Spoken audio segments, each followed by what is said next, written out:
ગુજરાતમાં જબરજસ્ત સાથે જોવા જેવી થઈ. અમદાવાદમાં આજે રાજ્યમાં બે મુખ્ય રાજકીય પક્ષોએ સામસામે આવી ગયા. દિલ્હીમાં વિદ્યાર્થીઓ પર થયેલા લાઠીચાર્જ મામલે કોંગ્રેસે વિરોધ કર્યો. મંગળવારે રાહુલ ગાંધીએ પીએમ આવાસ બહાર કરેલા ધરણાની સામે ભાજપે વિરોધ પ્રદર્શન કર્યું. સામસામે પ્રદર્શન, નારેબાજી, મામલો ગરમાયો. કોઈ અનિચ્છનીય બનાવ ન બને એ માટે ચુસ્ત પોલીસ બંદોબસ્ત ગોઠવાયો. પણ આ થયું શું થયું છે? આવું જોઈએ, જાણીએ, સમજ.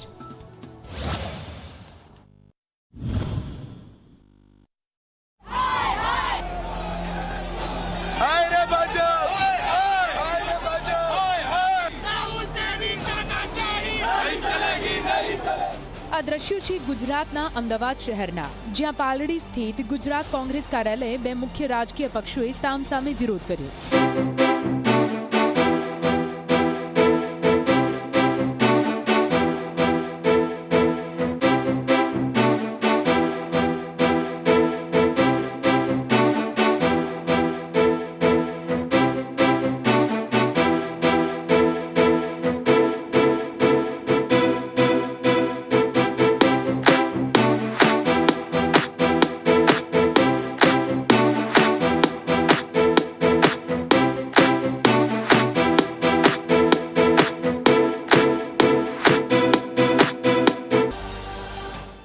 રાહુલજીને આખી કોંગ્રેસ પાર્ટી ધરણા પર બેઠી, એની સાથે પણ જબરજસ્તી કરવામાં આવી, એની સાથે પણ જોર જુલમ અત્યાચાર કરવામાં આવ્યો. એને અમે સખત શબ્દોમાં વખોડીએ છીએ. મોદી શાહે આ દેશની માફી માંગવી પડશે. ધર્મેન્દ્ર પ્રધાને રાજીનામું આપવું પડશે.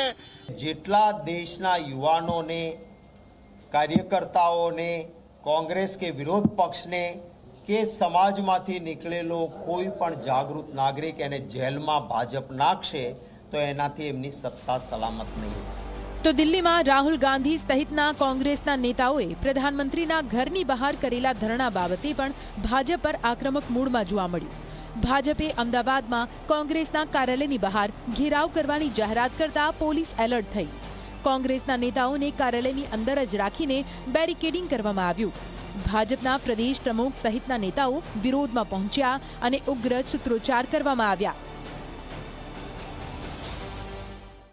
રાહુલ બાબા દેશના યુવાનોને ગુમરાહ કરી રહ્યા છે.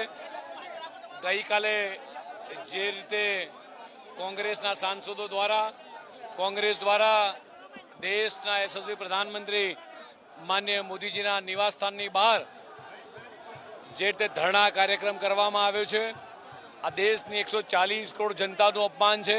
દેશના યશસ્વી પ્રધાનમંત્રી માનનીય મોદી સાહેબનું અપમાન છે. દેશના યુવાનોને ઉશ્કેરીને, દેશના યુવાનોને ગેરમાર્ગે દોરીને આ રાહુલ ગાંધી અને કહેવાતું ઇન્ડી ગઠબંધન જે ક્યારેક વિખરાઈ જાય છે, ક્યારેક ભેગું થાય છે, એમણે જે દેખાવો કર્યા એ તદ્દન નિંદનીય છે. રાજીવ ગાંધી ભવનની અંદર કોંગ્રેસના નેતાઓની નારેબાજી અને બહાર ભાજપના નેતાઓ અને કાર્યકરોના સૂત્રોચ્ચારના કારણે થોડીવાર માહોલ ગરમાયો હતો. બંને પક્ષોએ એકબીજા પર આકરા પ્રહાર કર્યા અને પોતાના વિરોધને યોગ્ય ઠેરવ્યો હતો. Bureau report, Zee media.